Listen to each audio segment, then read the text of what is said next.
Good morning, good afternoon, and good evening to everyone listening. I want to start by thanking you all for taking time out of your day to spend them with us. My name is Jon Ferrara, the CEO of Nimble, and today I have a special guest, Brian Moran. Brian, say hello. Hello, everyone. Thanks for joining us today. Can you pop to the next slide for me? Yeah, sure. All right.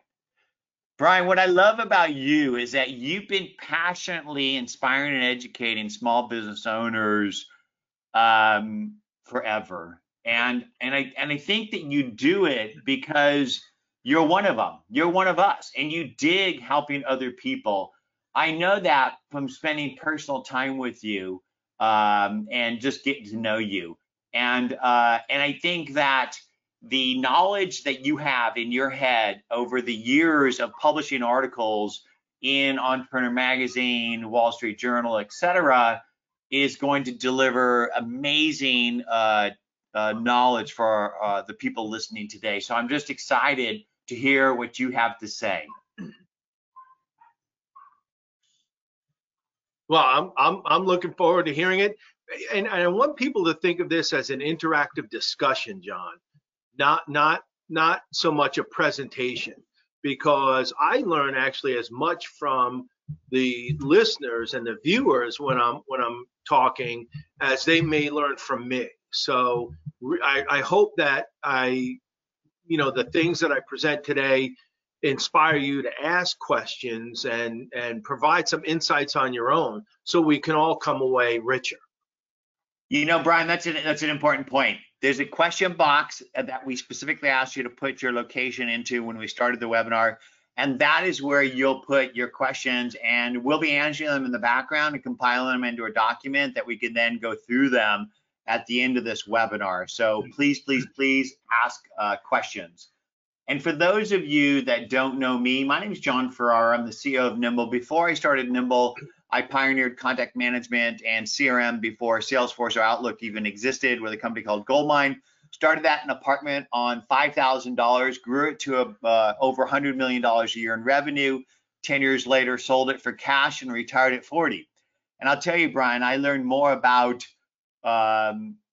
being a human being by being a present father and husband for 10 years and raising 3 kids than I did in the previous 40. But I got back in the business to build Nimble because I wasn't done. I think that people are powered by connecting with other people, and that most CRMs are basically built for reporting, not relationships, and that's why I did Nimble. So with that, let's get to the next slide and let's get started. Oh, sorry, a little bit of, what do they call this? Housekeeping. Thank you, sir. If you want to learn more about how to be more nimble, we give webinars on a daily basis and a weekly basis.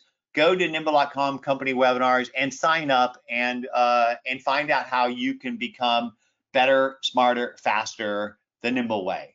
Okay, now we're ready. So it's funny, John, and I'll say to people that I've had the great fortune of working with you and Michaela and your team on using Nimble, and it is one of the absolute, like, fundamental, indispensable tools that I can draw on as a business owner. So it's, I encourage anybody listening right now, just try one of those daily Q&A sessions or the weekly training webinars and get a sense of what your capabilities are, and you'll be blown away. So thank you, sir. And no, I did not pay you to say that. But let's talk about how these people can be better, smarter, faster, because they don't want to hear about Nimble. They want to learn about how do they grow their small businesses today. Okay, well, then let's get to it. Here's a quick agenda for what we're going to be talking about today. All right, and the idea is for everybody listening right now, okay, I want you to focus on the next 30, 60, 90 days, okay? I had a client, a small business client, who said to me about a month ago, I can't wait till the fall when this whole thing blows over, because I'm just so tired of it. And he was a guy who had a pretty good sized company, and he'd been beaten down, and he had to close his stores, and and he was just waiting everything out. And I said to him, you can't focus on September if you don't make it past April. Stop looking ahead, and you need to focus on the right now, because we're in uncharted territory, okay? And you don't know how many obstacles there are in front of you and how many opportunities there are. If you pivot your business at the right time and the right place with the right manpower and resources, you can turn an obstacle into an opportunity. And I think, one example of that are the distilleries, making vodka and whiskey and whatnot. And the savvy ones flipped everything and started making hand sanitizers, which is, of course, 90% alcohol. And I think it's, 10% aloe, whatever the ingredient, formula is. But, somebody like that, somebody who has their finger on the pulse of what's happening, and they see the obstacle and they turn it into an opportunity. So that's really going to be the focus for today. So I have 6 things that I want to talk to you about today. The Stockdale Paradox, reconnecting with your ecosystem, reviewing your original 2020 plan. And then, that's kind of like before the grand reopening, okay? And then it's creating 3, what I call mini GPS plans. And then some important things that you need to do almost every day for the next 90 days. Keeping your eye on your cash flow, and then playing the what if game so that you can be proactive instead of reactive. All right, so let's get into it. So before we start off, with the rest of the agenda, I'm going to read you a quote. And this quote came from a book written by Jim Collins, and it's called Good to Great. It's a fantastic book. It's definitely something, if you're a business owner or you're thinking about becoming a business owner, I highly recommend it. But in the book, he interviewed a gentleman named James Stockdale, who was an admiral during the Vietnam War. He was also, I think he was one of the highest ranking men in military that had been a prisoner of war. And after he got out and he came home, and he had spent years in Vietnam, and his hardships were well documented. He spoke to Collins because Jim was fascinated with what he had gone through and the lessons that he had learned. And what Stockdale's told him ultimately became what's called the Stockdale Paradox. I actually have this written on the whiteboard in my office where I am right now. And I'm leaving it up there as a constant reminder. So let me read it to you, and let me tell you why it's so important. Admiral Stockdale, when they talked about how did he survive year after year after year as a prisoner of war, he said, you must never confuse faith that you will prevail in the end. And in the end, he was talking about being released and being sent home, which you cannot afford to lose, with the discipline to confront the most brutal facts of your current reality, whatever they may be. Now, when COVID hit and things started to really kind of spiral downward, I talked to a lot of business owners, and I asked them, I said, how are you doing? And they said, well, we feel pretty good that, we're going to be able to come through this. We're just concerned because of all of the unknown. So almost all of the people that I spoke to, they never lost faith. And that's kind of why they chose entrepreneurship in the first place, right? They had faith in themselves, that this is something that they wanted to pursue. They wanted to turn a passion from a hobby into a business. And so the faith is always there. It's the discipline, which is the key component of this whole quote and of what we're going through. Because not everybody has the discipline in order to do the things that they need to do, and to assess their situation. I talked to a number of business owners who basically put their head in the sand, and they said, I'm just going to wait for this to blow over. Or they said, I'm going to put all my eggs in the government basket. And in the United States, we have these 2 programs, PPP, which is Payment Protection Program, and EIDL, Emergency emergency industry or injury disaster loan. And they said, oh, the government's going to bail me out. And when that didn't happen, a lot of these businesses started to shut down. And they didn't have the discipline to say, okay, this door closed. What's the next door? What's the one after that? What's the one after that? I'm going to keep at it because this is how I'm going to survive. So that's the second takeaway from today after Jon. Okay, let's get into some practical how-to tips about the things that you can do over the next 30, 60, 90 days. And I hope that many of you have done this already. Okay, and that is reconnecting with everybody in your ecosystem. And so if you're a retailer, that's your customers. It could be your prospects, your vendors, your suppliers, your partners, other business owners that line the street with you if you have a retail Main Street business. Or if you're a lawyer or you're an accountant, that somehow you've connected with other lawyers and accountants, even if it's to share best practices or tips and ideas. The stronger your ecosystem is with the people who are going to help you achieve your goals in 2020, the better your chances are for a successful reopening and achieving your goals this year. So the question I would ask you first is, who's on your A list? And your A list, I'm talking about the top 20 or maybe 25 people who are going to be most responsible for your business's success this year. Again, it could be customers, partners, referral agents. It could be your banker. But these are the people, when you put together your plan, either at the beginning of this year or last year, you aren't going to do it on your own. You're counting on help from other people and working with them to achieve your success. So what I want you to do, a little bit of a homework assignment, is to write down on a sheet of paper the list of everybody who would be on your A list. And I really want you to think outside the box here. And it might be 20 or like I said, 25 people. It shouldn't be much more than that. Because you can also create B list, C list, D list. But this is really the one, as you start to go through uncharted territories, these are the people who are going to be most helpful in terms of navigating your way. So here's my second question. How do you stay connected with them right now? Because there are 5 ways that you can stay connected with people in your ecosystem.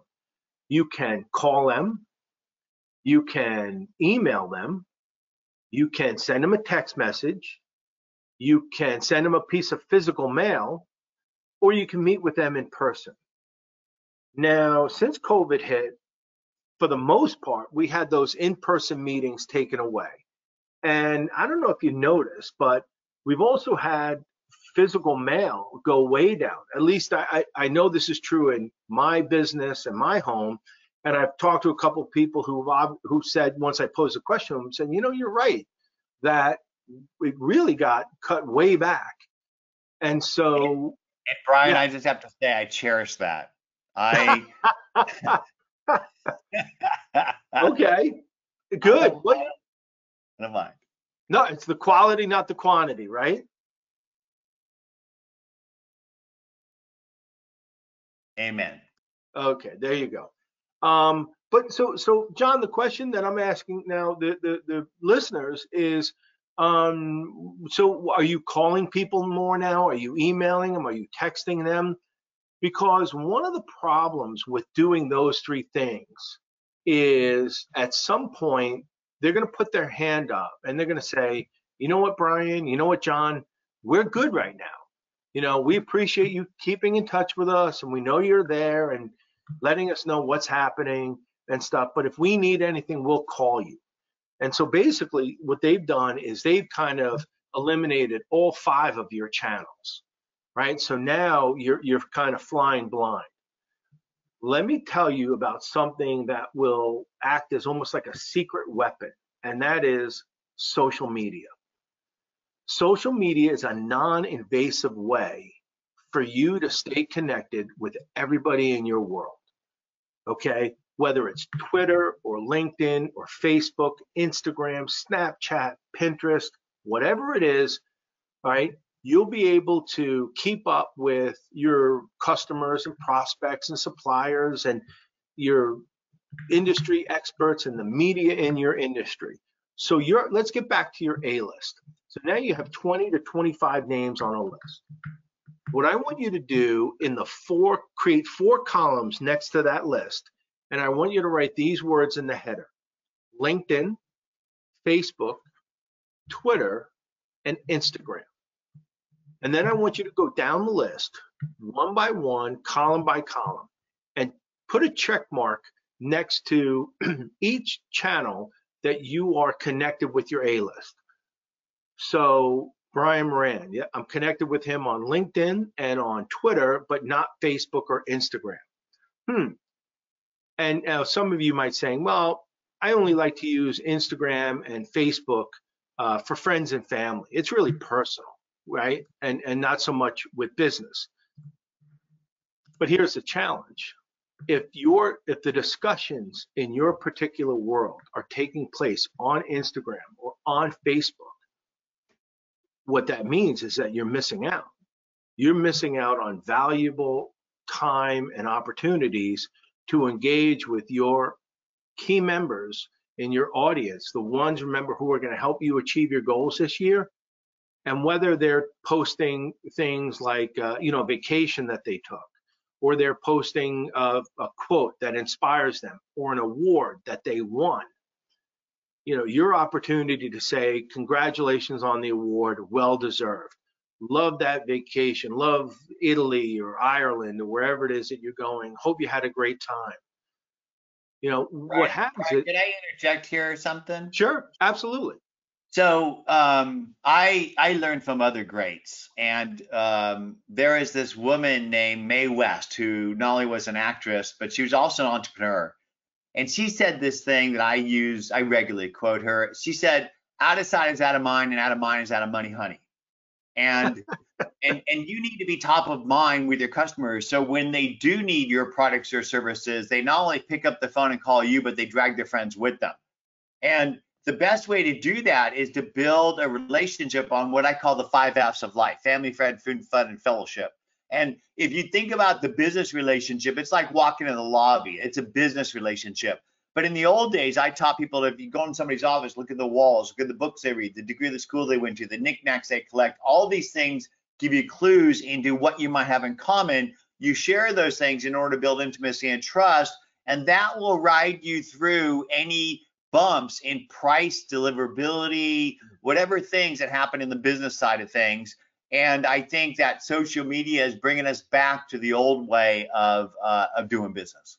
Yeah, and you know what? You can do it from home, and you can do it remotely, and that's what people have been doing for the last 3 months. And I've taken note of the engagement levels that I've had on social media over the past 3 months are way up. They're way up. And so this is, me staying connected with my A list, and they're making it easy because they're seeking me out, saying, hey, tell me what's going on. What do you see happening in the industry and whatnot? And just, they're bored, they're frustrated, they're anxious, they're stressed, and they want to talk. And so what a fabulous opportunity. I'll tell you one quick example, John. You'll appreciate this. Probably 5-6 years ago, Pinterest was 99.9% women and Brian Moran. And that's because I had 2 clients who absolutely loved Pinterest. They loved the boards. They loved posting pins. They loved sharing ideas.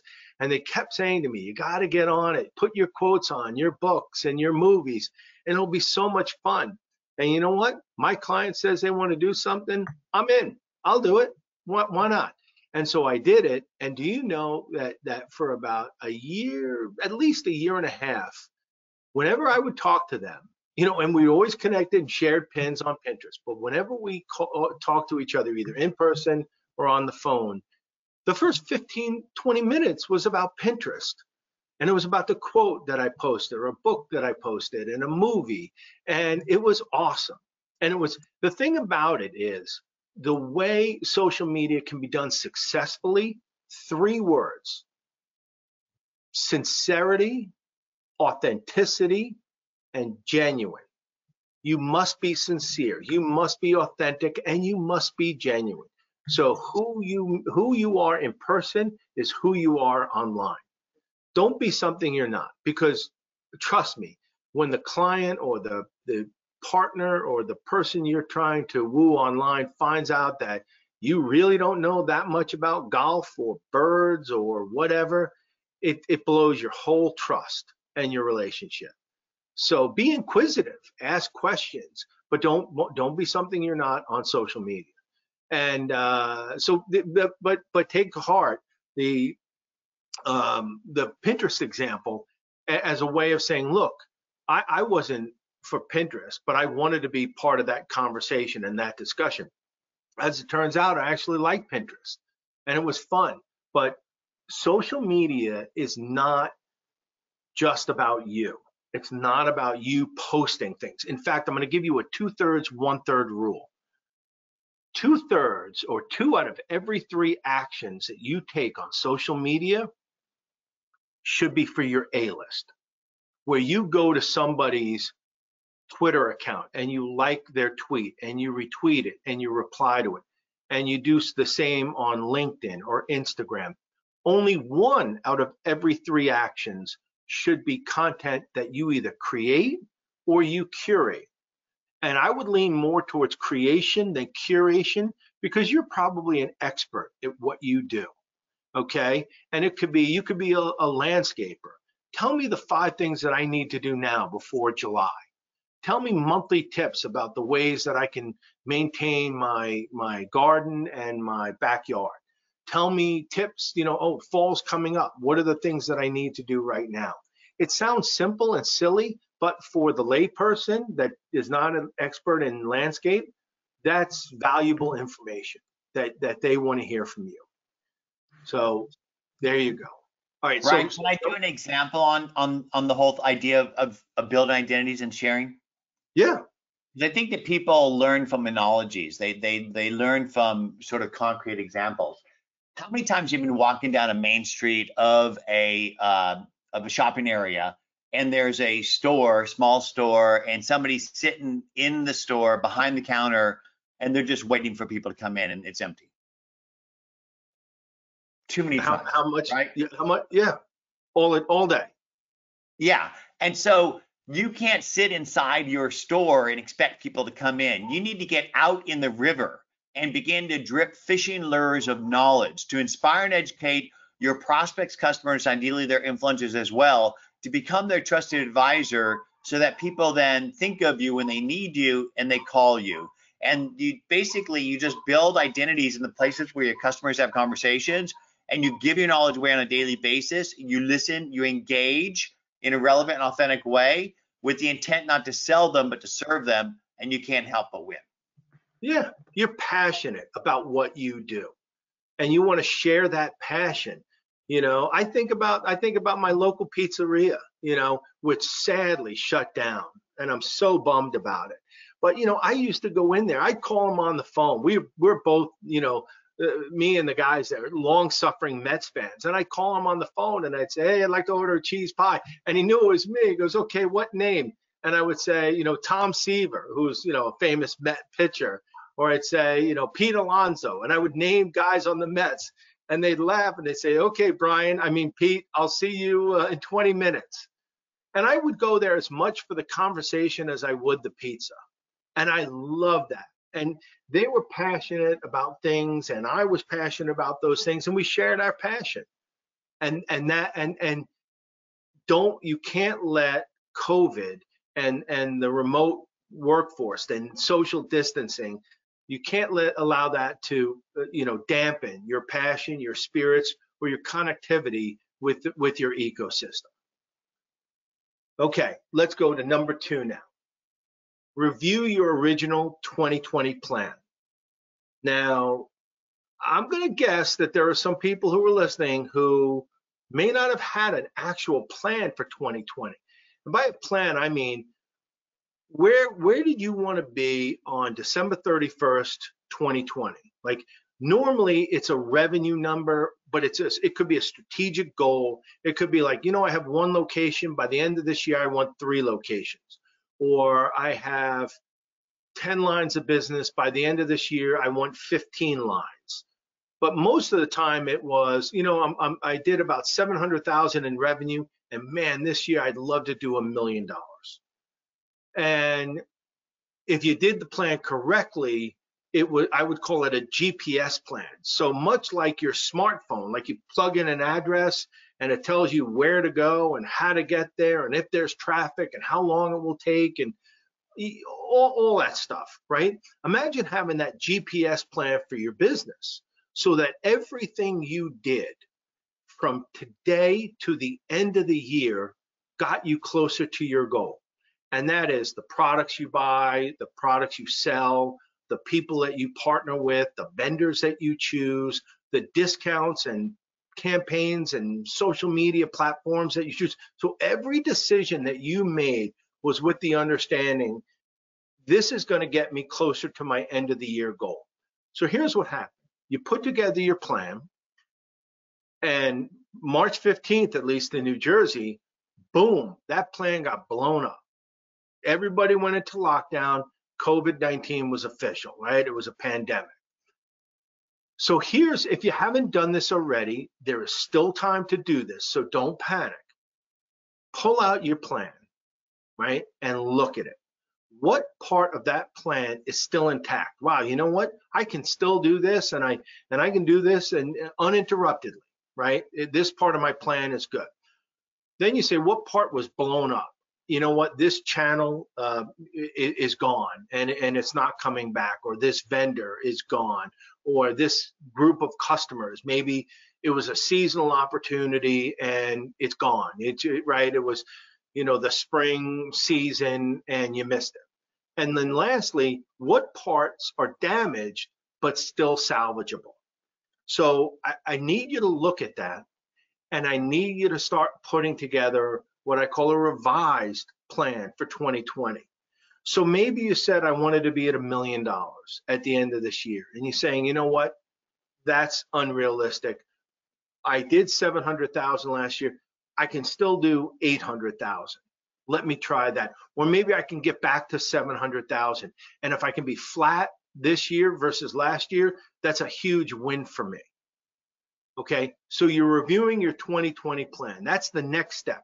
This is stuff that I need you to do between now and the end of June. Okay, it's not like you have to do it tonight, but you do have to make it a priority. Okay, because then what I'm going to want you to do is create 3 mini GPS plans. Okay, and that is, where do you want to be at the end of July? Where do you want to be at the end of August? Where do you want to be at the end of September? These are critical months for you because the economy is starting to reopen. It's still very much uncharted territory. Okay, we all don't know, is customer demand going to be there when we get back? You, in fact, many of you said that was your greatest worry, if customers will come back and to what extent. And that's going to vary depending on your industry. So you give yourself a specific goal at the end of July, August, and September. And most likely it's going to be a revenue number. And then I want you to say, how will I get there? Like what steps do I need to take in order to get from where I am today to where I want to be at July 31st, August 30th, August 31st, September 30th. And there are 2 methods, and both you need to do both in order to write up your GPS plan. And I call it operating from the clouds of your business and operating from the weeds of your business. Now, most people operate from the weeds of their business because that's where you can execute, right? That's only having the ability to see 3 to 5 feet in front of you. All right. The problem with that is that you keep putting out the same fires. Whether it's a problem employee or a problem customer, every day before your feet hit the floor, you're looking at your phone. saying, "Oh, there you go. I got my same employee give me all the reasons why they can't do their work today." Or the same customer, God, I just would love to fire my customer, but you can't because you don't understand the ramifications, because you haven't done your work. You haven't looked at it from the clouds of your business. So you deal with your problem employee. You can hear my dogs barking. That's one of the realities of COVID-19, not operating in a studio. But so one of the benefits from operating from the clouds of your business is that you can see the root cause of those fires. All right, so here's the problem. Here's why my productivity is off, because of this one employee. If I remove this employee, my workforce productivity is going to skyrocket. Well, you know what? I can get rid of this one customer because they really slow us down. We spend half our day and three people a day dealing with customer issues from this one customer. So what I want you to do between now and the end of June is go take that 20,000 foot view of your business, your marketplace, and your industry. Now, don't do it alone, because you won't ask questions that you need to ask, because you won't see your business and your landscape from different angles. So you need to, metaphorically or figuratively, invite people up to the cloud. Get together, social distance in one room or one place, and whiteboard what the next 3 and 6 months look like for your business, your marketplace, your town, your industry. Where do they think you're going to be? So this is where we've been. This is where we started off 2020. Here's what happened with COVID. So here's where we are right now. And then here's where I think we can be in the next 1 month, 2 months, 3 months, and then the next 6 months. What do you think? And what this does is this holds you accountable. You're going to write up a plan with these key members. They could be your financial advisor, your attorney, an accountant, key employees. It could be people if you have an advisory board, but have people who understand your business and what you do. It could be other business owners, but they need to be able to see your world in a way or an angle that you don't see it, so you can play the what if game. And I'll get into what the what if game is in a minute. But it also holds you accountable. And I want you to write down that word, accountability. Because if you take these 3 mini GPS plans and you actually write them up, but then you leave them on your computer, never to be seen again, or you tuck them away in a filing cabinet, that's the equivalent of typing the address, my home address, into your phone, and you live 3 hours away, and then turning off your phone. Why did you write my address down in the first place? Are you just going to wing it, right? In order to get, no, these mini GPS plans become a living, breathing document, and you're going to review them every week, and you're going to see, you almost want to have milestones in each month. How did we do at the end of this week? Are we on course? Where did we go off? And it could be from an inventory standpoint, it could be cash flow, it could be customer demand. So all of these things in the first week, they're mini red flags.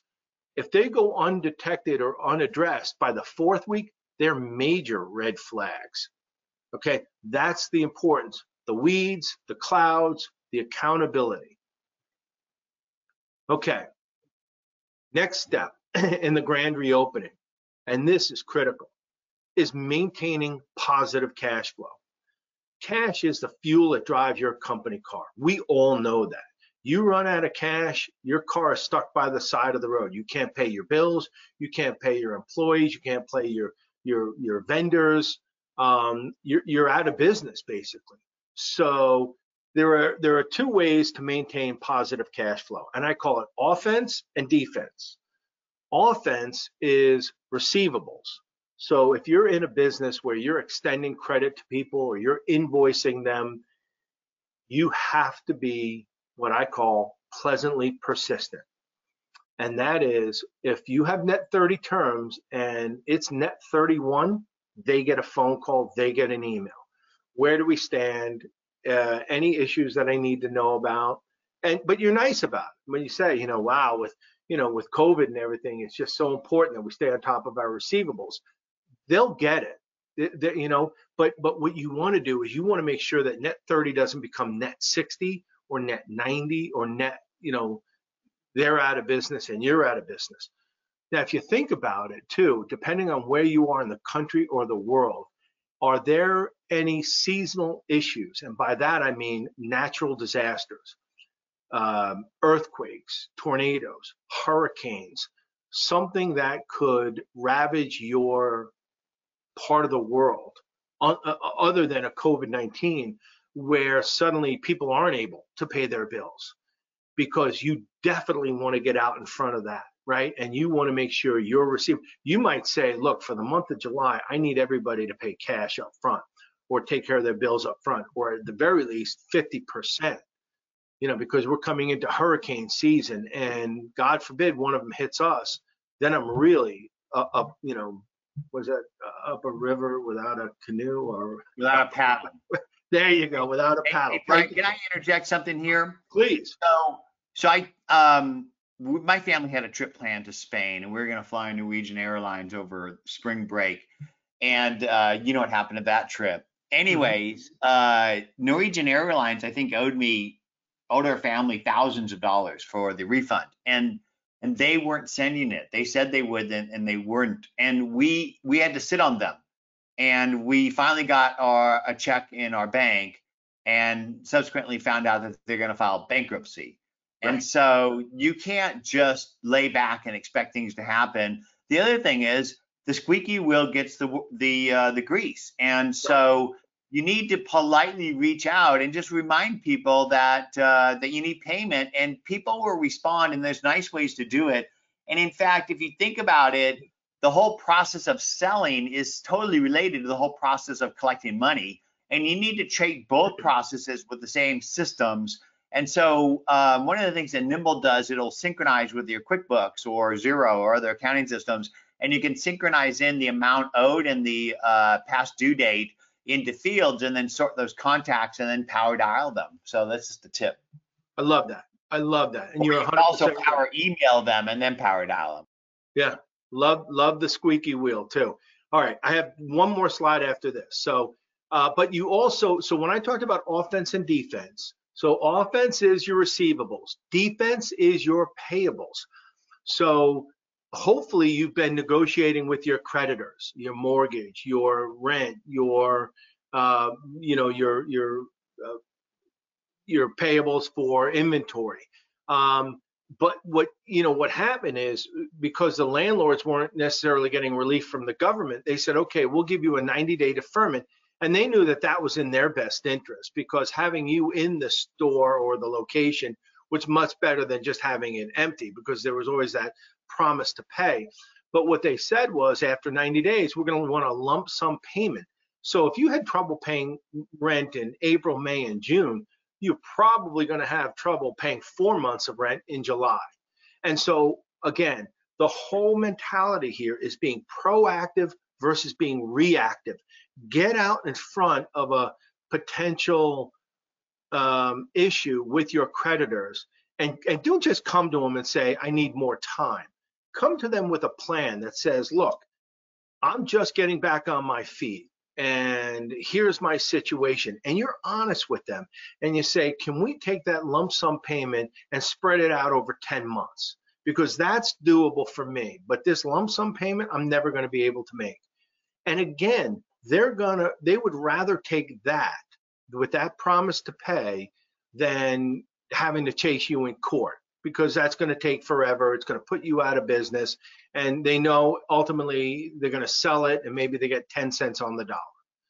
So be proactive, negotiate with creditors, and it's flattening the curve with your financials so that you can always maintain positive cash flow. And then lastly, the last point on this slide, only buy what you need for the next 6 months. So if your suppliers tell you, hey, I can only give you 40% of your inventory right now, that might not be the worst thing, especially in the first month, because they're getting ramped up again, but also you're not sure where customer demand is.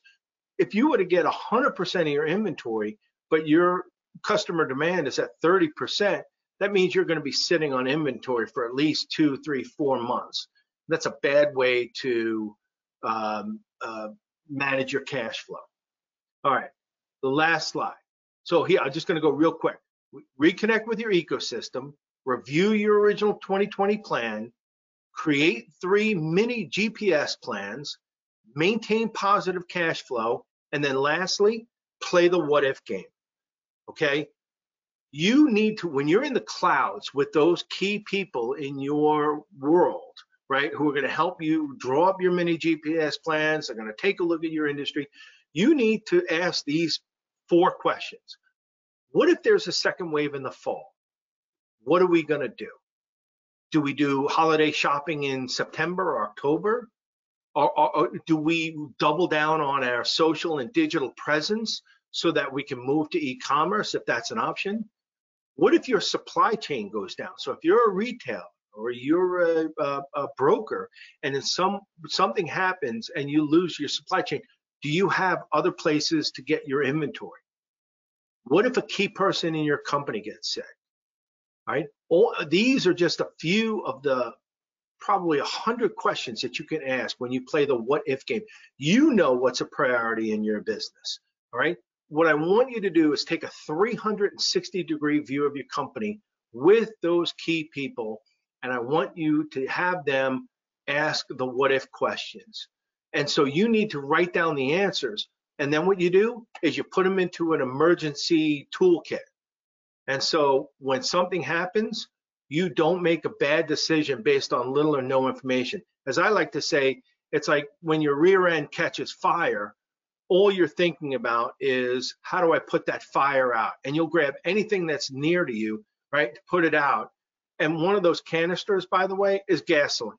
So, know where the water is, know where the fire extinguisher is, know how you're going to respond when the next calamity hits. And it will, whether it's to your business or to your town, like a hurricane, or it's to your industry. And the better your answers are and the more complete your answers are to the what if game, the better your chances are for survival going forward.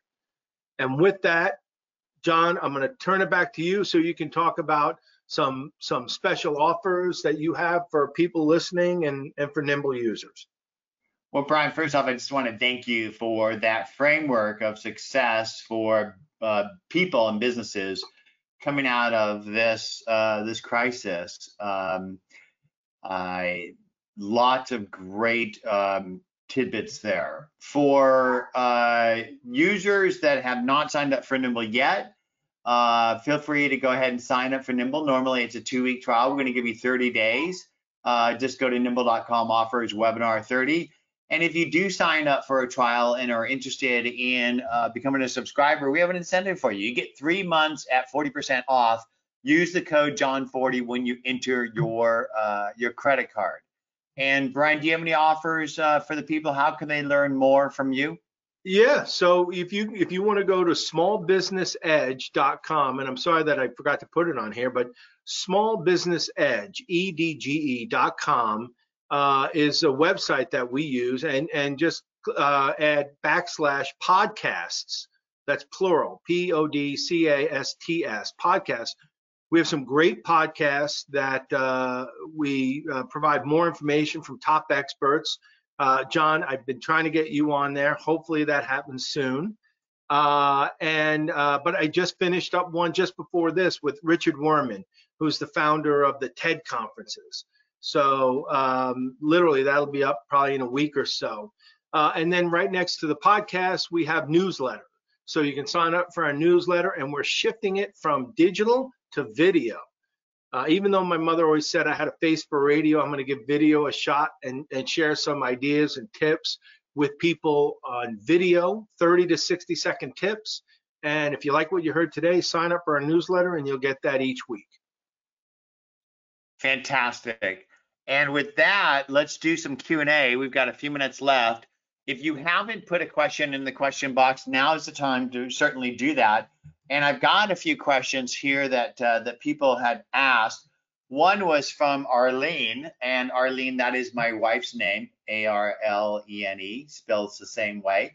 You don't happen to be from down south in the Arkansas area, are you? Her ancestors were from there. She's actually from the Central Valley in California. So the question was, repeat the quote. And one of the quotes I said was, people don't buy great products, they buy better versions of themselves. So stop talking about yourself, stop talking about your products. Nobody cares. Start talking about how you can help other people become better, smarter, faster, because service is the new sales. And if you enter into every engagement with the intent not to bag and tag them, to sell them, but to find a way to help that person grow, you can't help but succeed, because the great Zig Ziglar said, the more people you help get what you want, the more you'll get what you want. And then the other Love question, Zig Ziglar. you know, Brian, everything I've done in my life was built on the shoulders of giants, including people like you. So Dennis asked, we're pivoting to selling a SaaS service that we'd like to build on Nimble. We're running into problems with the API. The answer to that is contact care@nimble.com. Let them know what issues you're having, and we'd be happy to help you. Yes, you can build on top of Nimble. There are 500 third-party add-on products that added value to Goldmine, and we're on our way to doing the same thing with Nimble. Dennis also asked, is it possible for us to have a mutual business development conversation? Dennis, I never got a response from you on what you meant by that. Brian, do you have an idea of what he might have meant by that? It sounds like he wants to partner with either you or me or both of us. Okay, so the answer to that is, oh yeah, it's related. Duh. Yeah. Brian, reach out to me. My email is jon@nimble.com. That's Jon. Happy to learn more about what you're doing and how we might be able to work together. And then Cassie said, engagement is way up on social media. Agree 100%. Well, not only is engagement up on social media, but so is stock investing by individual people. I think that everybody out there who got their checks in the mail from the government, put them in the stock market. Yeah. My only advice to you is that the market is, shall I say, overpriced at the moment, and many great people are recommending that you be careful with your money in the market. And let's see if there's any further questions. We're at the top of the hour. Please pass me the link for the 30-day trial sign up. Can you go ahead and roll back to that slide, a couple back? It's actually just nimble.com. You go to nimble.com. Well, actually, you want the 30-day one. So go over to the one that has the link there. It's 12, slide 12. There it is. It's nimble.com/offer/webinar30. And you go there and you get a 30-day trial instead of a 2-week trial. And let's go to our contact info slide. There you go. And there's our contact info. I highly encourage you to follow Brian Moran. Brian Moran is a wealth of knowledge about how small business people can grow their business, and he gives that knowledge away on a regular basis. And connect with him on whatever channel is comfortable with you, and do the same for me, because I really believe that life is really simple, that we're on this planet to grow our souls, and we do that best by helping other people grow theirs. Get out there and help other people grow, and you will grow tremendously. Brian, do you have any parting words for us?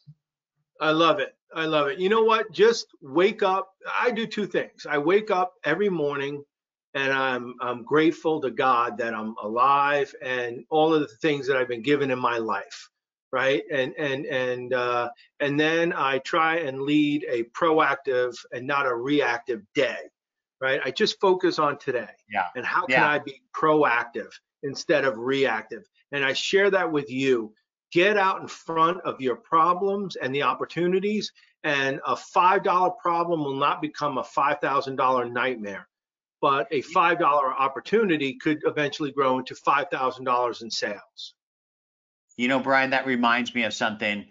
All of your words of wisdom that you gave people, a lot of it was homework that you asked them to build lists and start working those lists. one of the things that I did in the early days of gold mine is I built a list, a plan, and I put it on my bathroom mirror. And every day I got up, I looked at it and said, what am I doing today to go towards that plan? And if you just simply put one foot in front of each other every day, you're going to get someplace. And if you figure out what your passion is, build a plan to achieve it, and make it your purpose on a daily basis, you could build your own personal gold mine. And once you do, Brian and I want to hear about it, because we dig it when we help other people grow. Brian, as always, thank you. And to everybody who attended today, thank you so much. A recording of this will be sent out to you, and have yourselves a safe and wonderful rest of the Thursday. Bye-bye.